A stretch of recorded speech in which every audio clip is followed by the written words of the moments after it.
भारत जोड़ो यात्रा के बाद अब राहुल गांधी जी के नेतृत्व में कांग्रेस पार्टी भारत न्याय यात्रा निकालने वाली है।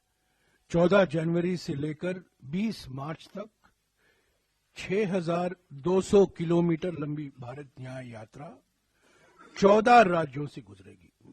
मणिपुर में शुरुआत होगी और यह समाप्त होगी मुंबई में। भारत जोड़ो यात्रा के दौरान राहुल जी ने 3 मुद्दे उठाए थे।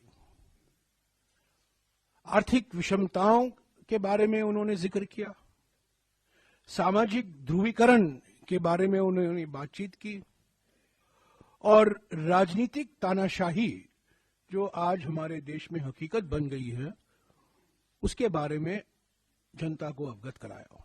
तो ये 3 बड़े मुद्दे थे भारत जोड़ो यात्रा के समय में।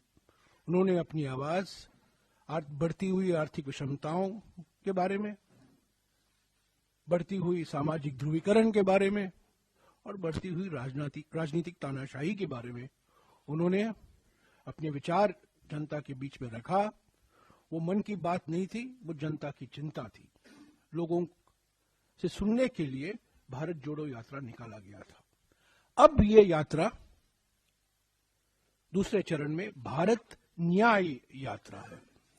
आर्थिक न्याय के लिए, सामाजिक न्याय के लिए और राजनीतिक न्याय के लिए। लोकतंत्र को बचाना है, संविधान को बचाना है। महंगाई और बेरोजगारी से करोड़ों परिवार जो पीड़ित हैं उनको एक नया भविष्य, उज्जवल भविष्य दिखाना है। और फिर से जो समाज को बांटा जा रहा है, समाज को बांटने की प्रक्रिया शुरू करनी है।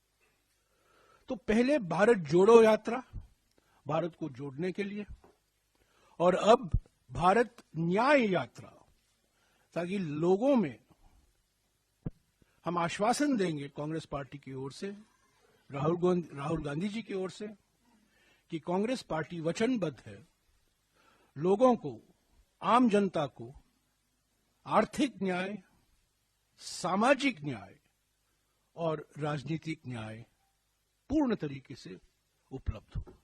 तो यही है पृष्ठभूमि भारत न्याय यात्रा का। इसकी डिटेल अगले कुछ दिनों में हमारे महासचिव संगठन आपको देते रहेंगे, पर मोटे तौर से 14 जनवरी को ये शुरू होगा, 20 मार्च को समाप्त होगा। मणिपुर से मुंबई। भारत जोड़ो यात्रा में जम्मू और कश्मीर और दिल्ली के अलावा 12 राज्य शामिल थे। भारत न्याय यात्रा में 16 राज्य शामिल हैं, 14 राज्य शामिल हैं, पर 6,200 किलोमीटर लंबा ये भारत न्याय यात्रा है।